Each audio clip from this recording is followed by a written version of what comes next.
kill some guy. I'm gonna kill him. I'm gonna kill him. I'm gonna kill him.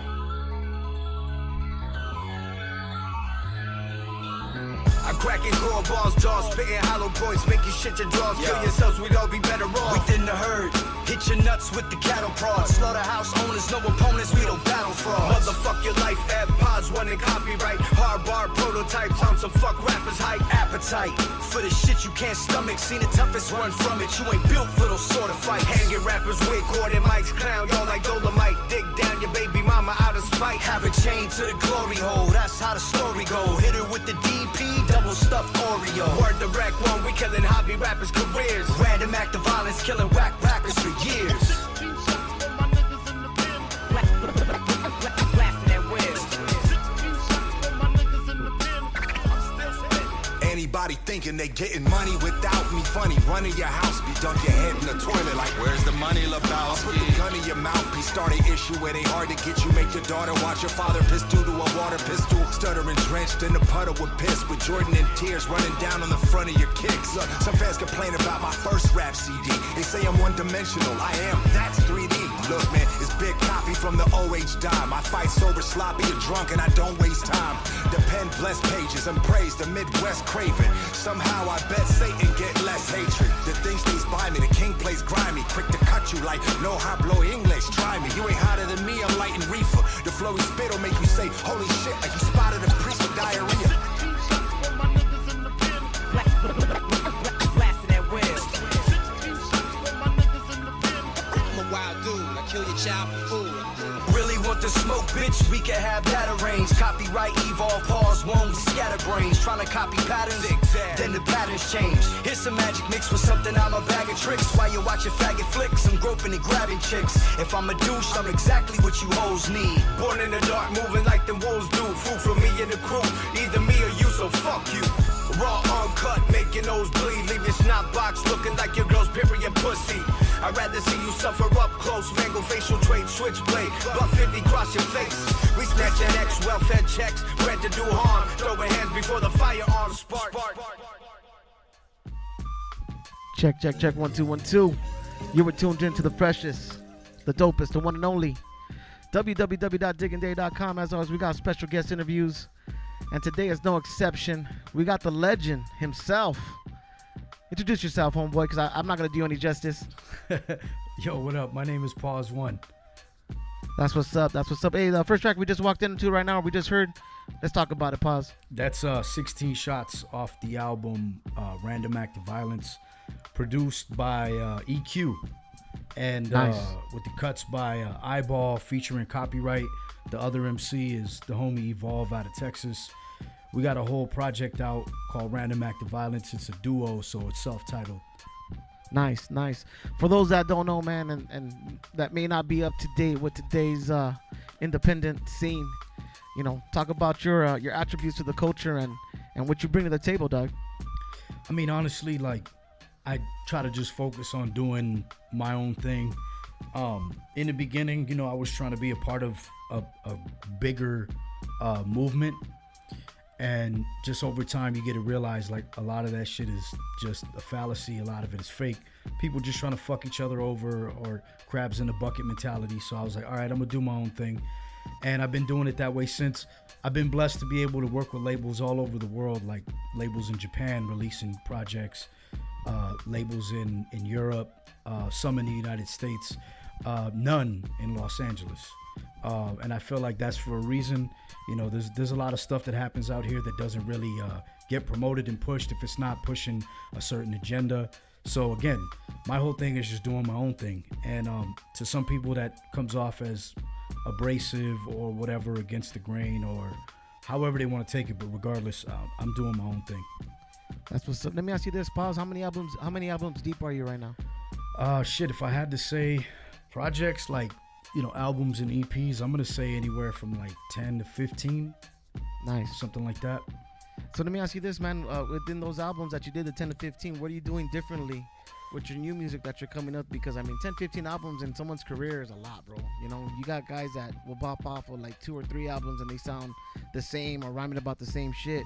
But being 15 and still making music, like, what motivates you, or what's your thought process to come out with fresh content? I think just growing, just, you know, that's what it should be. As you get older, you don't have the same perspective you might have had then. So it's like, yeah, fuck the police, but let me tell you why it's fuck the police. They don't get you mad for the same reasons they would when you were younger. You know, they used to rob us, take our money and shit like that when you're a kid, do little funny foul shit, whatever, pull a gun out on you or whatever. But now, like, you see the coward shit that they do. So I could still write fuck the police, and I still remember how that felt, but now I feel this.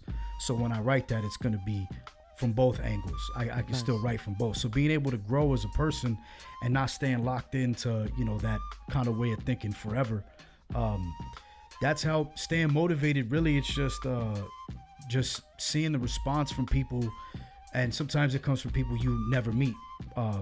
Thanks to the internet, there's people that hit me up all the time. They're over here, they're over there. They got favorite lines, you know, they'll DM me shit.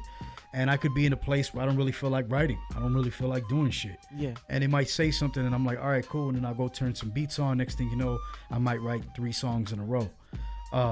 So that helps. As far as doing things differently on every project, in the beginning, the idea was I wanted to introduce myself and let people know I could rap, but more importantly, that I wasn't what you'd expect from a Mexican rapper from Los Angeles. Yeah.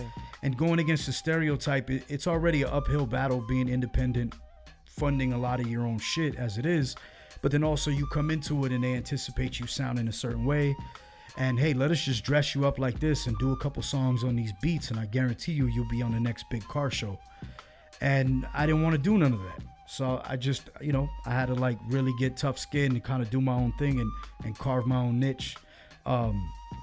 But quality, I think that was a big one in the beginning. It was just rapping on beats. Yo, throw me a beat. It was an MP3. You know, I didn't really know much about song structure, hooks, bridges, anything. It was just, yo, I'm just going to rap my ass off to prove I could rap. Over time, I realized, you know, as far as like getting beat stems, tracked out beats, you know, the key of a song, the mix quality, the mastering, the vinyl master, like as far as the music end and the quality of it, I started getting deeper into that. So the quality of music has evolved and grown, and I hope it just keeps getting more and more polished. There's people that, you know, for example, you take the latest Kendrick album and you take the latest album from somebody out here in the underground, and you play it for the average fan. They don't give a shit what studio they did what in, right? Yeah. But the person, the girl, whoever it was that did this album over here, that funded it all, maybe did it in a fucking garage, paid the homie $40 to mix the whole shit.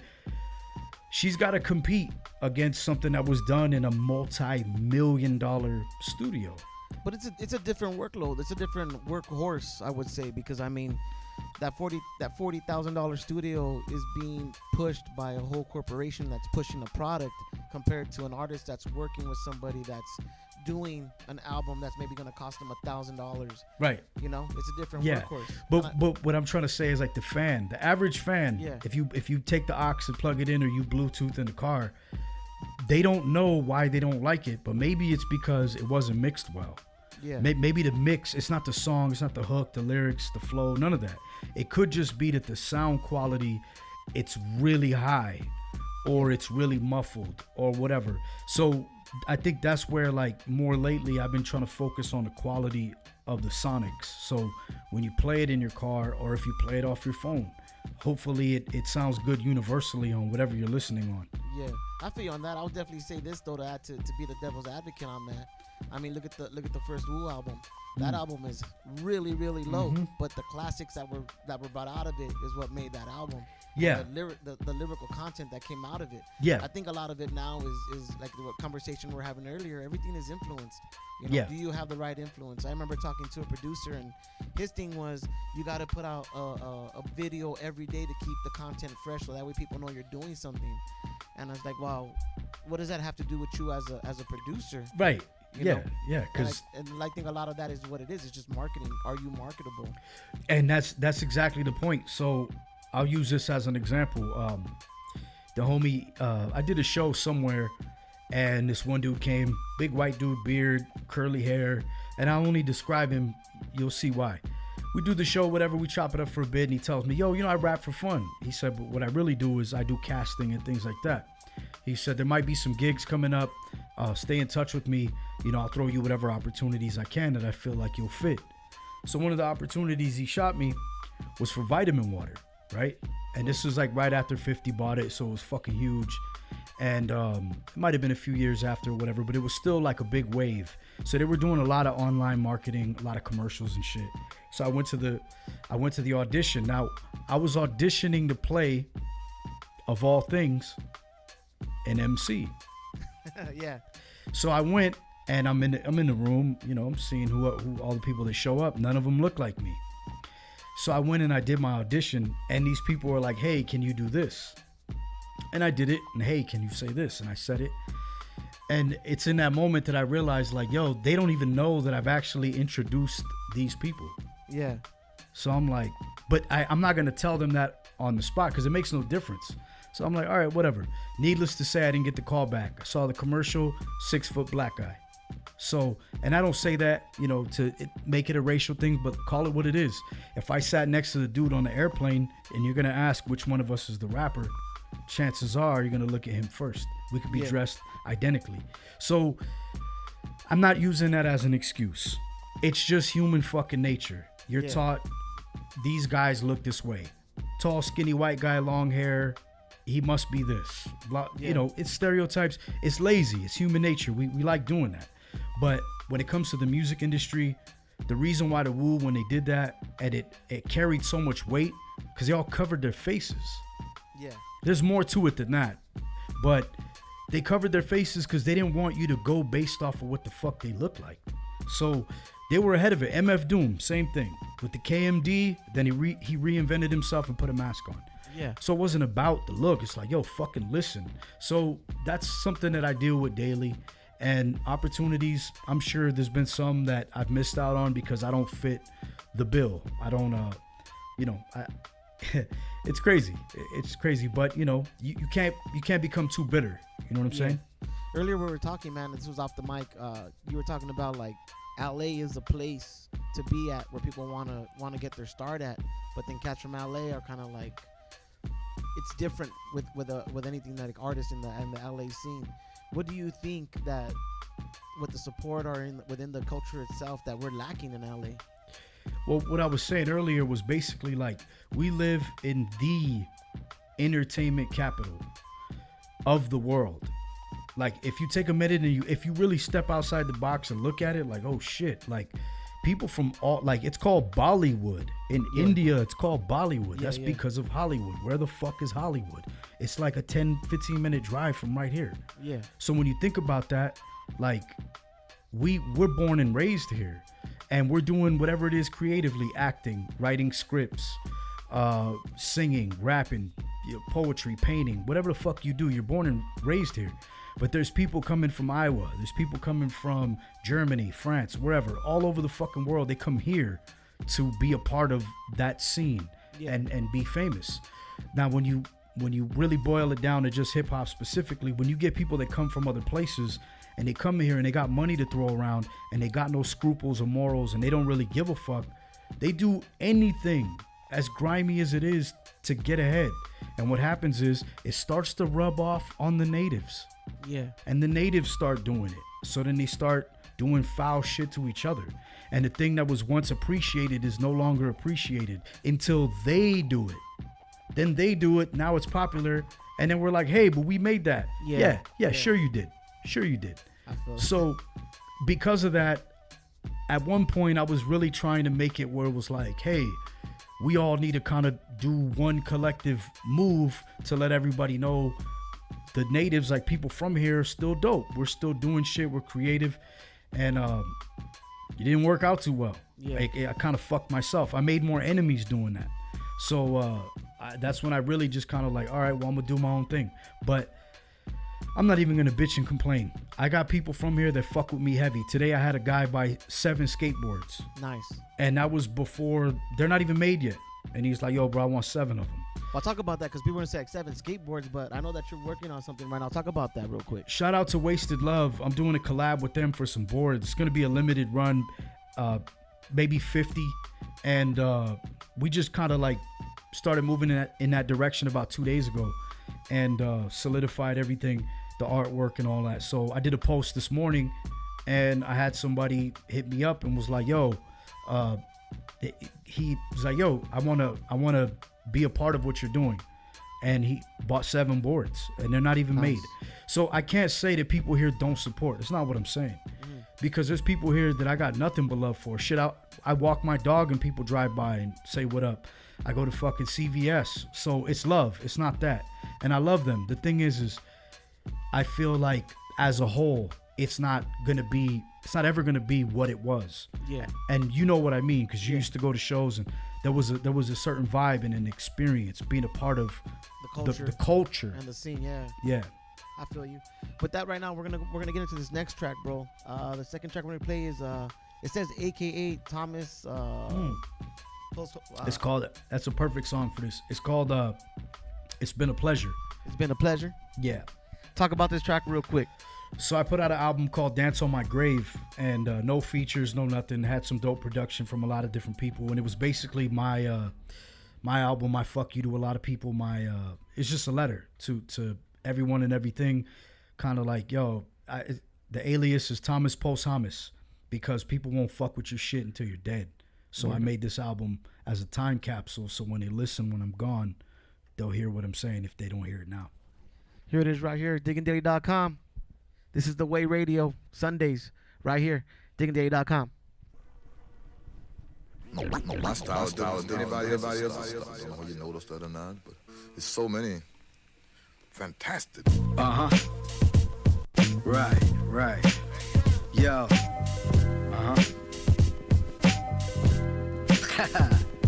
Go ahead. Poke holes in my persona, like I didn't grow up with the drug addict drama. Kids around town playing bound by honor. Your honor, I was just raised by the pariahs. We don't comply or wear wires. Trust me, turning these bricks to empires. Don't question my allegiance to the Mayan region. I am leaving. A lasting impression. Quit asking your questions. Yes, you'll get smashed in a session. That ain't the focus now. Look at how I broke it down.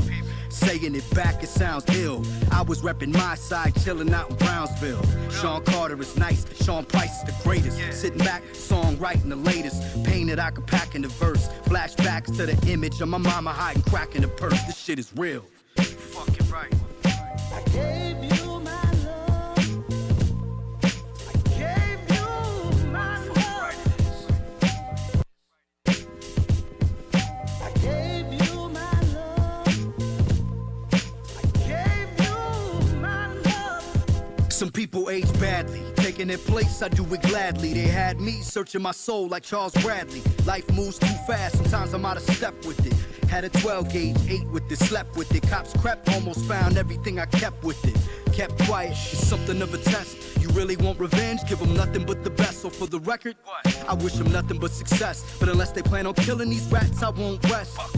Shed blood, they consider me street. Shed tears, they consider me weak. No love from my city and it's hitting me deep. You kidding? They play my shit out in Italy cheap. They sell a couple tickets, let them sit in my seat. So if I gotta die to hang my picture on your wall, don't hang my picture up at all. Fuck you.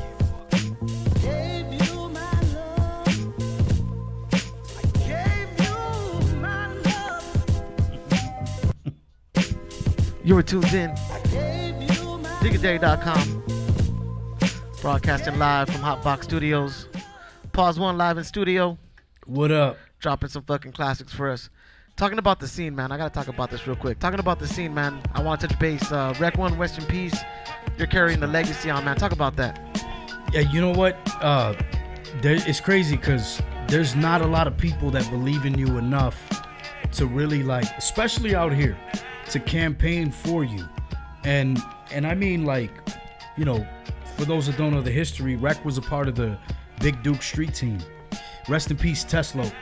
And they had a movement where, like, it was starting to bubble up. The name was stickers, everything, and he was throwing shows and everything. And I think through that's how I met him.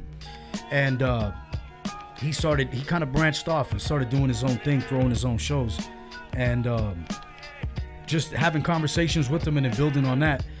And then eventually, like, you know, becoming friends, because there's people you know in the game and you're cool, but you wouldn't really consider them a friend, meaning like you can't call them and talk about the Dodger game.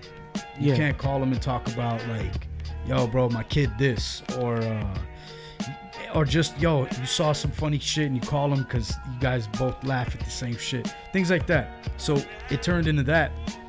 And without me being in the room, there's memes that say you need friends that mention your name in a room full of opportunities. Yeah. And he was definitely one of them. And I didn't have very many. I still don't. I almost felt like his fighter. Like, yo, my guy, he's ready. Put him in, he's ready. Because he had full confidence in my ability as an MC. So he never doubted that I put on a good show, I would do my thing. And that feels good to know that somebody's in your corner like that. Because all it does is give you that confidence. No matter how hard the shit is, you work towards it, you make it happen. We ended up, I booked a tour. It was 2 months long. I know, artist tour or whatever, but this one was 2 months long, and I traveled, I want to say like, it was like, I think I want to say like 12 states, something like that, maybe more. Nice. And he was a part of the first run of it. And I didn't know, but he had never left California. And that was one of those experiences, like, it was just real good. Like, we bonded. There was a scenario where one of the promoters got funny, so Big Rec went to check him and make sure the bread was right. A lot of jokes, lots and lots of jokes. That was my fucking brother. Yeah. So when he passed, I felt it. Of course, but I had to choose. Like, I can't let the flag stay on the floor. I gotta pick the flag up. So I was like, all right, let's make sure that this shit reverberates and creates like a wave, because he was booking a lot of people that aren't from LA. So he was giving a lot of dudes like Quell. He was bringing people out here. Yeah. And I wanted them to know. I'm sure they appreciated the opportunities, but I also wanted to remind people that came to the shows, like, hey, he was coming out of pocket to bring hip hop here and keep it alive in the fucking zombie apocalypse that is the LA Underground. Yeah. And so when he passed, I just wanted to make sure motherfuckers remembered his name. So I did all I could, and shout out to everybody that helped, because there was a lot of people that stepped up, Tesla being one of them. So just made sure it was known. His name was known. He got his mural, a couple of them, and he's got his place on that wall alongside, some of the other legends that are doing their thing. That's all I wanted. That's dope. That's dope. That's love, homie. That's love. That's some real love right there, man. Give you props on that.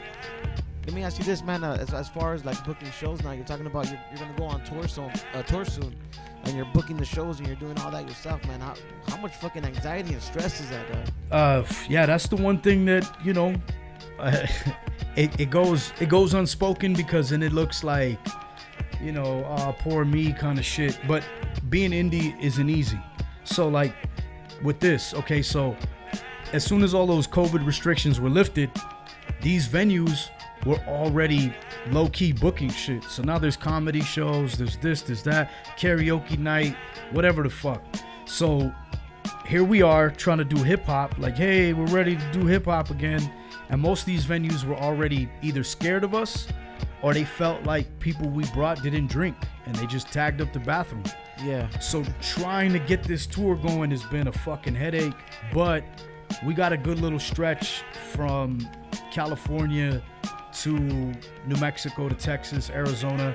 But I'm really trying to get to the Midwest and back to the East Coast and kind of do that whole thing, because hopefully now this stuff starts to ease up. It'll be a little bit, easier to book some shows and get out and spread the music, because nothing beats that experience. All this online shit and all that, whatever, but there's nothing like meeting somebody outside, having a regular conversation, then they see you perform, and then now they're like, oh shit, I didn't even know you rap. What is it that with the social media, we lost the true, like a true connection you know, being Yeah. in front of an art, seeing the artist perform, you know, getting to talk to them, meeting them backstage, especially with, you know, underground cats or local artists or even artists from here that are going somewhere else, or artists coming over here, but being able to meet somebody and having a real connection with somebody, you know, we kind of lose that to social media because people now mistake their connection by a like or a view. Yeah. Not understanding that there's more to meeting that artist, or there's more to an artist than just what they portray on social media. Yeah, because you're in control of what you put out on your social media. So if you don't want to post this and you don't want to post that because it might affect your image or whatever, you're not going to do it, or you're going to be told not to do it by management and handlers and things like that. So it's not, you know, for some people I get it, but for other people it's not really real. When people meet me, I want them to meet me. Like, yo, that's, you know, like Sean Price, rest in peace. Like, when I met him, I felt like, you know, I knew the songs, like, Yeah. you know what I'm saying? But it was Yeah. like, yo, I know he'll slap the shit out of somebody right now. Yeah. But at the same time, he could crack a joke and make everybody in here laugh. You know, it was just like, yo, he's a human being, but he's larger than life at the same time. So you respect the ability and who he is, but at the end of the day, like, he's a person too. And really, I don't ever want to be a fucking cartoon or something that's like, you know what I'm saying? Like, I don't want to be an online troll. I don't want to be somebody that's just doing shit on the internet. Then when I do go somewhere, I don't feel comfortable. I don't feel safe. I need 20, 30 motherfuckers with me. I don't want to be like that. I don't know how they could live like that. Let me ask you this, man, and so people know. I mean, right now they're getting a little bit more in-depth interview, or they're getting a little bit more intimate with you. Who is Pawz One, man? I mean, really, like, I boil it down and break it down to this. Like, you know, I wasn't even supposed to be here, you know, truthfully. And I say that, you know, without being cliche, but coming from my background in the last song, I kind of broke it down. Like, Pops was an alcoholic. He died of AIDS. You know, Mom's was a drug addict. She's gone. So, like, and then you grow up and you know, the county's your mom and juvenile hall is your dad. So it's like, all right, or the streets are your dad, or however, you don't really got a lot of options. I'm fucking blessed to say that, like, I was good at writing, and then shit rhymed, and then I worked out the flow of it, and then I was able to say shit that I felt, and people felt it and reacted to it. I got better at it. I took it serious, and it got me to the other side of the world and back. I've been around the world a couple times. Yeah. And to have people with my shit tattooed on them and things like that, like, again, I'm just a dude that refused to give up.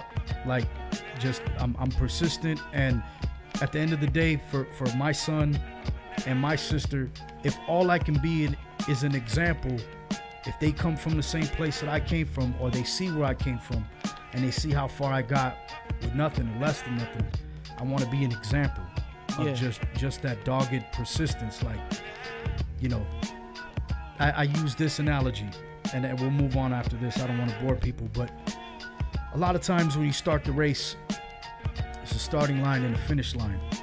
But what you don't see is that kid that don't have shoes to run in. So he's starting a little further back, technically. Yeah.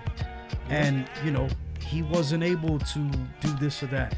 And he didn't have a coach. And the further you go, the less he has, the further you go. So that starting line technically isn't his starting line. He started way the fuck back there. Yeah. So even if he doesn't finish in first place, if he finishes in 8th place, when you really do the fucking math, he lapped everybody. Yeah. What is it? People always say, how do you define success? And success for one person isn't the same for somebody else. Not at all. You know what I'm saying? And you just nailed it right now. For someone that's starting, that's behind everybody in the race, the fact that you finished the race is the most success that anybody can at least appreciate to even have. Because, you know, in the end, if there's a kid that has been following whatever I'm doing and he's writing rhymes or she's writing rhymes, and she's like, yo, I want to be as good as that. Like, that he's this to me. Yeah. And I'm the bar set. Like, shit, I did my job. So it could all end for me. And just to know that my picture's hanging on that kid's wall. You know, I'm in their playlist. I'm in their phone. Like, that's what they listen to when they work out. Like, to me, that's victory. So with this album that you're gonna go on tour with, man, talk about this album that you have with Evolve, man, and I mean, if you can, give us a couple states that we're gonna see you at, or a couple venues. That's tuned in, can check it out. The album is called Random Act of Violence. I know it's terrible fucking timing with the shooting and everything, but there's a song on there that kind of summarizes the project. It's called Project Called Mayhem. And the hook is like, put our children in cages like the flags on fire. Below minimum wages like the flags on fire. And it's pretty much, talking about the album is a fist in the face of adversity, the industry, and, the system. So, and it came out of nowhere, which is why I chose that title, because it's just random.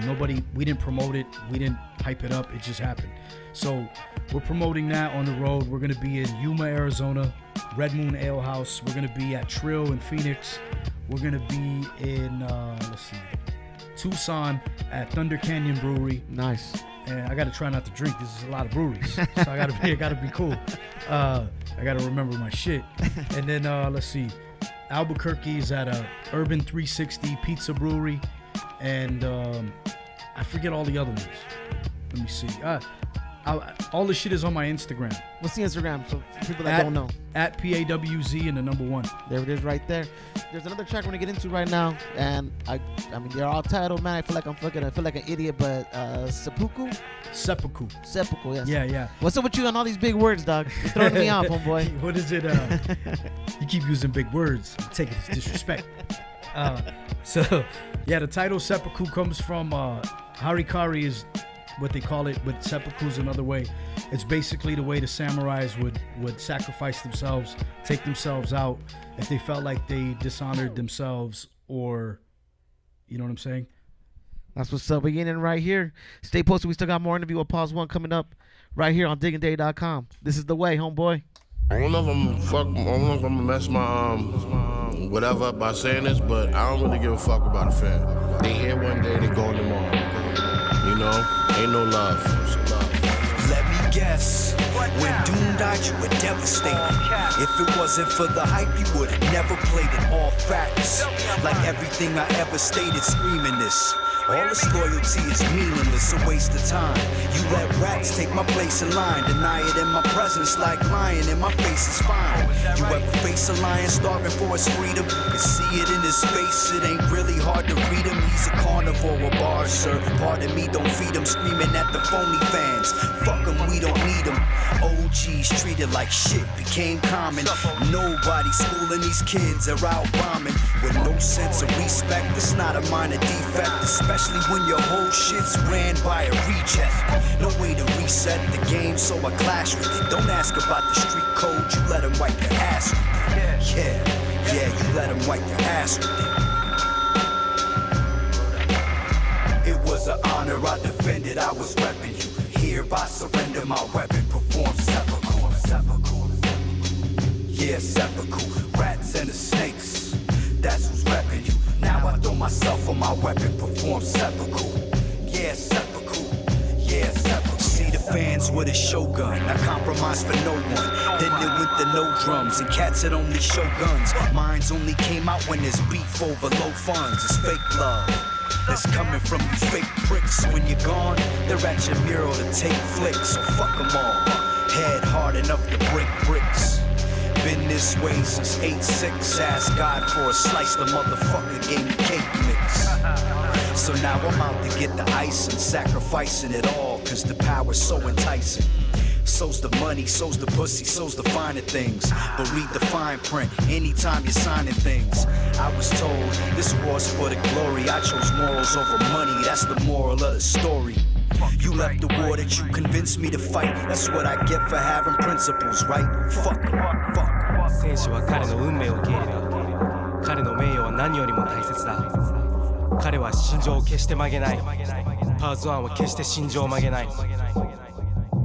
I wanna see some screw faces, some mean mugs instead of smiles. If they came with better styles, you probably bump some pedophiles. Real shit, I'm on a mission to get rid of this. They know I'm pulling cards, so they chalk it up to bitterness. Pawz 1, only so much I can spell out. There's no such thing as a sellout, I heard him yell out. Fucking shame. Lame shit's gotta go. You rap along the Nipsey, acting like the snitch that shot him though. Yeah, acting like the snitch that shot him though. You are listening to the sounds of Shanty Gallows.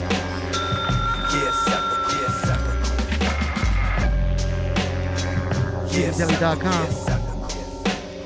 Acting like the snitch that shot him though. You rap along the Nipsey, acting like the snitch that shot him though. That's a powerful right there, man. That's some powerful shit right there. Appreciate it. Yeah, that's like that whole song was like just the whole everything, just everything. Like somebody painted over Rex's mural that we did, and it was like, yo, there's absolutely no fucking respect, and like I'd be wrong if I went and did something. Yo, chill. But it's like, how is it chill? Like, I thought this is what it was. Like, if nobody's gonna do or say nothing. So, you know, there's a lot of stuff in that song that I address. Of course, it's all reality shit, but it's just like, that's why I said, like, don't ask about the street code. You let them wipe their ass with it. Yeah. Because, you know, and it's not to say everybody's out here to be tough and this and that, and blah, blah, blah. I'm just saying, like, how there's a alleged code, right? Yeah. But, you know, I don't see it. I don't really see it. And, like, I saw it, but I don't see it. And I hear it in songs, but then I don't see it in real life. Not to say that you got to live every single fucking word you write. It's impossible. Yeah. But I'm saying, not just rappers, though. The graph game, like all the culture, the hip-hop shit. I mean, I would say in general, but a lot of people put a fake farce out there of what they're not because they want that attention or they want to portray themselves as something. I mean, like I said, social media does a lot of has fucked up a lot of people because they put something out there that's not them. And like you said, when people actually get to meet the artist and actually know who they really are, then they get that connection. But there's a lot of people that are disconnected that put out an image or portray something that they're not. Yeah. You know? And that's, you know, so with that song, it was like,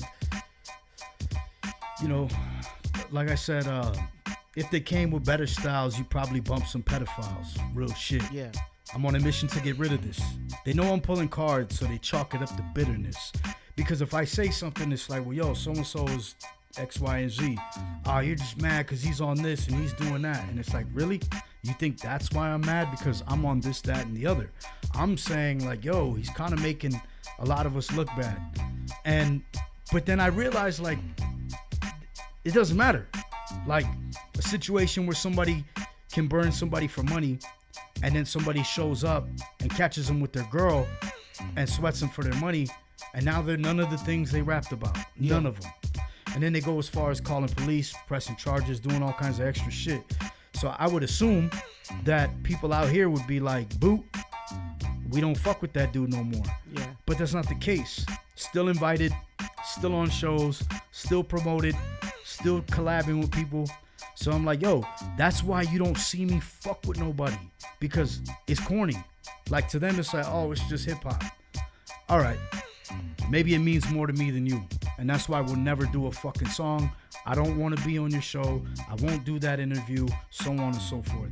Because I feel like lines got to be drawn. We got to be assholes, right? That's right. Sometimes. Very true. Sometimes. Sometimes, you know what? I would say all the time, homie, because shit, the minute that you're not an asshole and someone thinks that they got a latch on you or they got something on you, take advantage and expose it, man. Yeah. You know, it's better. You know, people look. I'll be a perfect example of this. Show enough, fucking the asshole hip hop. I'm an asshole because I don't want people getting close to me. Yeah. If you want to be close to me, I'm gonna make you earn that shit. Exactly. You know, and you're not gonna like the way I make you earn it. And a lot of it's just because I'm not gonna just make you fam or dap you up and give you a hug and give you a pass because you're cool. Like, nah, yeah, I gotta know I could bleed with you. I gotta know I could ride with you. I know that when push comes to shove, you're gonna have my back the way I have your back. And it's not about having 1,000 people in your army. Not at all. You know, it ain't about that. It's just about, hey, you know, this is who you're gonna sweat with, and this is who you're gonna die with, and this is just the way it comes down. And that's why I miss Rec, because sometimes I'll get in a situation where I just want to call him and be like, yo, bro, because I'll run it down to him. And then, you know, he gives me his perspective. Yeah. And usually we'd end the conversation with fuck that guy. And we just wouldn't fuck with that guy or whoever it was or whatever the situation. So, I mean, there's some things that it is a business. Yeah. But at the same time, like, I don't need money that bad.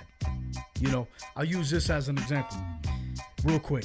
So I did a song, and it's called One by One, and I said something about sex offenders blending in, transgender men and sex offenders blending in. I'm unimpressed with this freshman class. How do you rate them, or you grade them with no test to pass? And I ended up getting hit up by some MC, and he's like, yo, I want to do some shit. He had a little camp at the time. And I was like, yeah, I'm down. Send me some beats. Let me hear some shit, whatever. Hit him with a price. Did the song. So they're like, look, if you ever need anything, studio time, etc., hit us up. And I was like, matter of fact, I need a video for this song. Song's called One by One. Do the song. By this time, we got a few mutual friends, quote unquote friends. Yeah. Do the song, do the video. Dude is in the video. Now, he had a falling out with the money man in his little group, and his money man starts exposing him that he has paperwork on him. So I did a fucking song with the dude, right? And the dude is in my video where I'm basically shitting on people like him. Yeah. He's in the fucking background. Now, I didn't know that. I wouldn't have done the song. So, but we had mutual friends, and nobody fucking told me. So I'm like, yo, how you just gonna let me walk into that shit? And they got songs with them, and they knew it. But it was just like, really, this is how it is? Like, you're not even gonna let a motherfucker know? So I lost a lot of respect for people. And dude hit me up like, yo, what do you want me to do? I'm like, well, you know, that song can't come out. So I'll send you your fucking bread back, whatever, no big deal. I didn't see the paperwork. I ended up getting an email. It got weird. Point is, it's like, yo, how you gonna let a motherfucker walk into something like that? Like, Yeah. we got mutual friends. Like you said, you got to make it difficult for people to be able to get to you. And because people around me were cool with these people, they didn't do a background check. I thought they did. I did a fucking song with them. So now I'm even more selective. I'm like, shit, look what just happened. So crazy. You gotta wear a lot of hats, man. You know, you're an artist. You're making deals with skateboards. I mean, people don't know about this yet, but you got some edibles coming up right now. You got some edibles that are gonna be coming out soon. Yeah, shout out to Stone Dar and the Minx. I did some brownie bites with them before, and some had mushrooms, some was just THC, and they hit. People liked them. We were sending them out all over the place. So, but now we're gonna be doing cookies, and Nice. it should be coming out, I think, in June. So I want to do a little party for that. Party for the skateboard. I need to do a party, bro. I need a party because I've been working like a motherfucker. We all need a party, though. Yeah, just I think the last 2 years took a toll on a lot of people, man. Yeah, You know what I'm saying? I'm feeling it. But wearing that hat, man, how do you set yourself up to have to do all these negotiations? How do you not feel like maybe I'm making the wrong step, or maybe I shouldn't do because I mean, usually you have people have someone to fall back on that will help negotiate those terms, or be like, this isn't worth it, this is. But you're wearing all those hats in one spot, bro. Like, how do you do it? You know what? I did have Rec was one of them. And for a period of time, I was like, yo, bro, if you don't mind, can you take care of this? And he filtered a lot of shit. A lot of stuff that was just yak, people talking, throwing names out, numbers. Yeah. And he filtered it. And God bless him, because he saved me a lot of work. But I've gone through different periods from when I started to now where I've had management, legitimate management. And then I've had, the homie manage me for a minute or two, or whatever. And, it comes and it goes depending on the situation. But it's really hard to say when you gamble on certain moves, like, was that the right move to make? Shit, I did an album with a producer, and shit took 4 years for no fucking real reason. Yeah. And that was a horrible fucking mistake, because I could have spent that time and done some other shit. Yeah. And in the end, it was my fault, because I bought into the idea that I was sold, that it was going to be promoted properly, marketed, music videos, vinyl, tours, etc. When it came down to it, none of that came to be. Damn. So I've remixed the whole fucking album. Fuck him. Damn. Well, hey, you gotta do it yourself. Yeah. Bro. What is it? Awesome self-reliance. Yeah. You gotta make shit happen. Real quick, man, for you yourself, with everything that you're seeing, everything that's going on, are you still open and working with cats, underground cats? I mean, it depends. There's some dudes that hit me up and they're patient because I told them, like, I don't believe in smoking, drinking, turning the mic on and sleepwalking through a verse. You know, because I want, if that's the first time somebody's gonna hear me, I want it to be like, oh shit, who was that? Like, you know, shit, to be AZ. AZ is the only rapper to ever get signed off of one verse from the Nas album. Yeah. I don't know what he did, the process, but I guarantee you, he didn't just smoke, drink, and do the shit half asleep. Like, he put thought into that shit. Yeah. So I try to approach these features the same way, where if I'm gonna give you something, I want to give you my best. And so that's why I don't do too many. Before, I was like, send them my way. I just felt like I'll knock them down just to sharpen my sword. Now I'm a little more selective. It's got to make sense. So I'm open, but I don't always write. They send me, I got 90 beats. I shit you not. I got 90 beats this morning from a producer in Germany. And I told him it's for a 4-track EP. If you do the fucking math, it just don't add up. Yeah. So I'm like, I'm going through the beats this morning, skip, and like it's becoming work. Yeah. It's not fun. So by the time I get to the bottom, I might have passed up a super banger. I don't know. And I don't know. It's just burned out. But anyway, it's a lot of work. I'm down to work as long as people are patient and it makes sense. With those 90 beats, dog, you got to do a mixtape, bro. Just 16 Just bars, 8 bars here, DJ, boom, have them cut it up. And then like, boom, get all of them, touch all of them. Yeah, shit.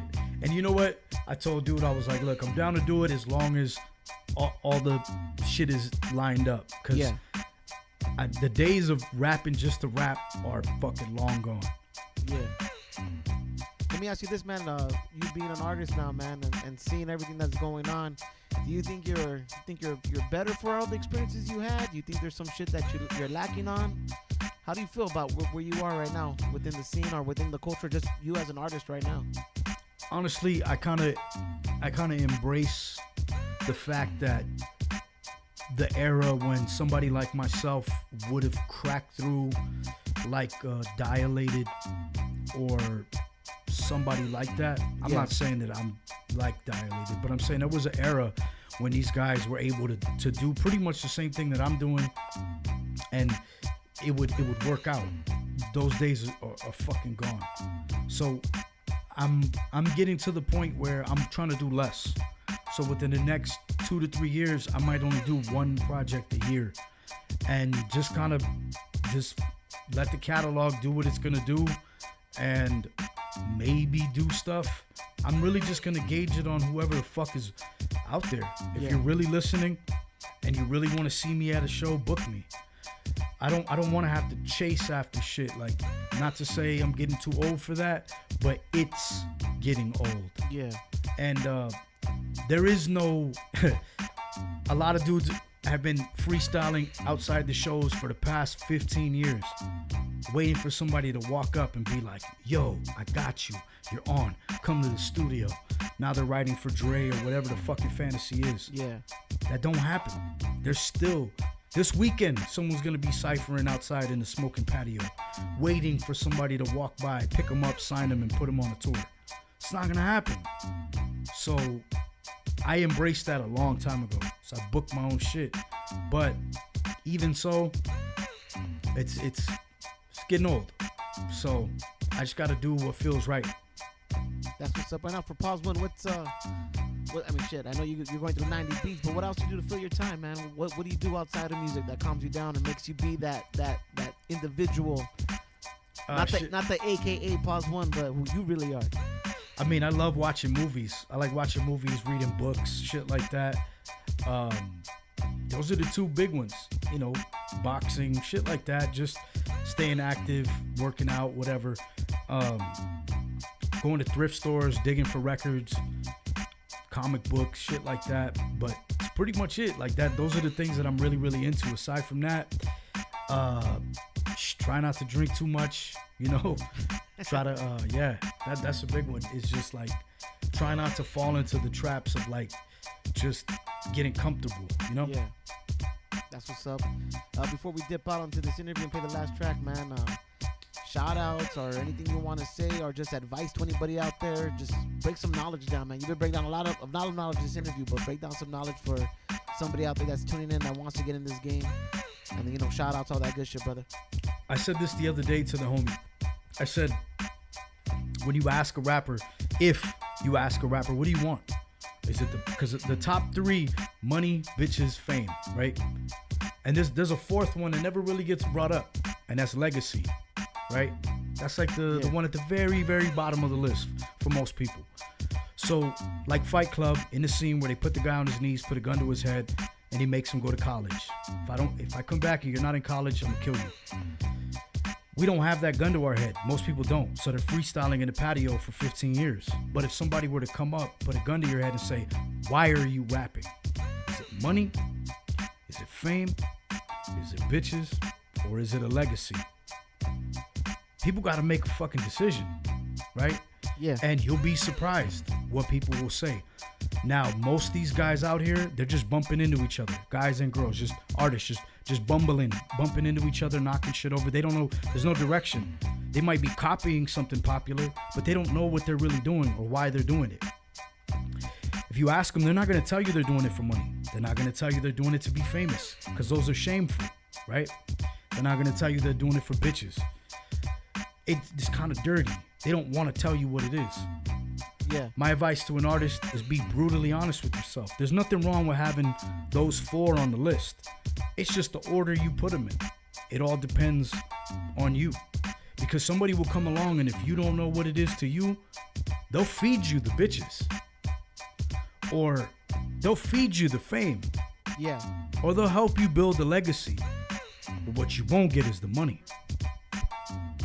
So that's something that people don't realize, artists don't realize when they get in the game, is they don't know what it is. Now, this is the last thing I'm going to say. Speaking specifically to the entertainment capital and the LA Underground, which is a branch off of that tree. We are not all competition. And I say that because we don't all want the same thing. If you want money and he wants bitches, you're not necessarily going after the same thing.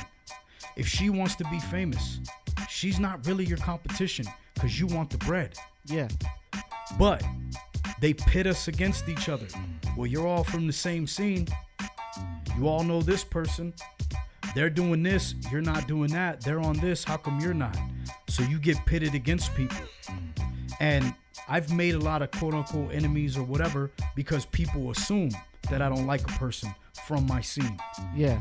But the reality of it is that person is not my competition. And I don't mean lyrically or whatever the fuck. I'm just saying they don't want what I want. So they're not my competition.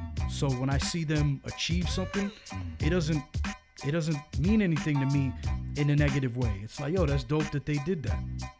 But if you don't know what you want, and you're gonna get pitted against people.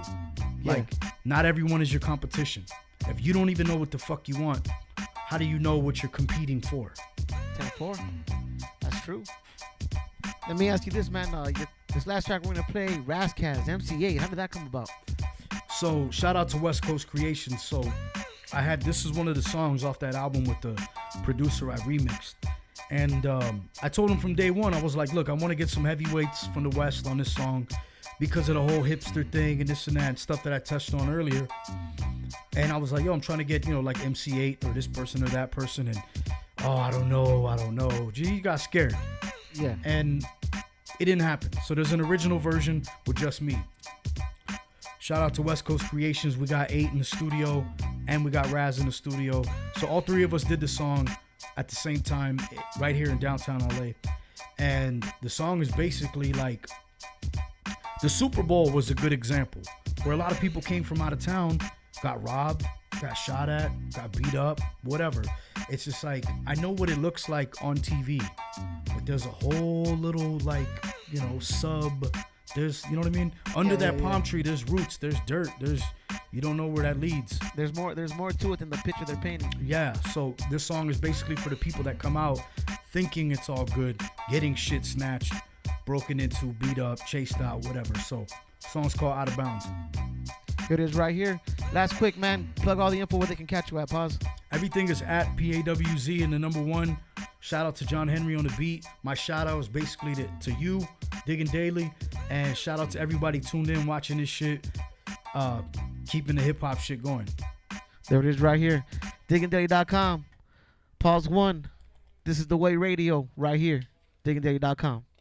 Yeah. And that's official. Yeah. West. It's Compton. LAPD has just told me that they have ordered all police helicopters and all LAPD cruisers out of this area. Okay, this is it. Terrible, terrible pictures. All this guy did was enter this area. That's his only crime. This is for you out of bounds, motherfuckers coming by the thousands. Bitch, you ain't allowed in sightseeing and browsing. Section 8 projects, hoods, and public housing. Fuck out. Guess you wonder why they call it West Wild. It's home to hyenas plus all of the fresh styles. Right. Amongst other things, weed and the color schemes. Gang activity painted vividly graphic. Came to chase your dream, you're fucking up the traffic. Thought it was all Impalas, there's killers on a Huffy that'll spray. My coast don't play, just ask Puffy. Look around, this shit must be new to you. We kill our own heroes, imagine what we do to you. Yeah, this ain't no West Coast love song. It's time to put in work, better get them gloves on. Yeah, this ain't no West Coast love song. It's time to put in work, better get those gloves on. Yeah, this ain't no West Coast love song. Time to put in work, better get those gloves on. Yeah, this ain't no West Coast love song. Time to put in work, better get them gloves on. Hey, stupid tours making traffic on the 101. We don't give a fees up where you coming from. Out of towners, walk stars on Hollywood Boulevard. Not knowing every street is full of bullet scars. Watch your colors, watch your sports teams fitted. Corresponding gangs might mistake you for being any. Still is capped at PB, Pyru. Minnesota Twins, caps that strag new. Park, after dark, can't just stop at any liquor store. BGs patrol the hood with the business though. Brown Priders and low riders bumping oldies. Them Southsiders, homie. Yeah, this ain't no West Coast love song. It's time to put in work, better get them gloves on. Yeah, this ain't no West Coast love song. It's time to put in work, better get those gloves on. Yeah, this ain't no West Coast love song. Time to put in work, better get those gloves on. Yeah, this ain't no West Coast love song. Time to put in work, better get them gloves on. This ain't a track where I'ma list off names. Tell you how I used to hustle, but the shit's all changed. I came to point a pistol with you pissed off lames in your Compton hat frontin'. Never seen a city once, gin and juice and blunts. They came and tried it, fell so in love with the hood, they gentrified it. They moved to Hollywood, they're claiming LA, so it's time you learn the difference. Hands up when we say so. We want everything you squares try to jack from us. Still in street culture, repackage and sell it back to us. Out of bounds, you might step inside a place where you might not make it out if they don't recognize your face. So yeah, this ain't no West Coast love song. It's time to put in work, better get them gloves on. Yeah, this ain't no West Coast love song. It's time to put in work, better get them gloves on. Yeah, this ain't no West Coast love song. Time to put in work, better get those gloves on. Yeah, this ain't no West Coast love song. It's time to put in work, better get those gloves on.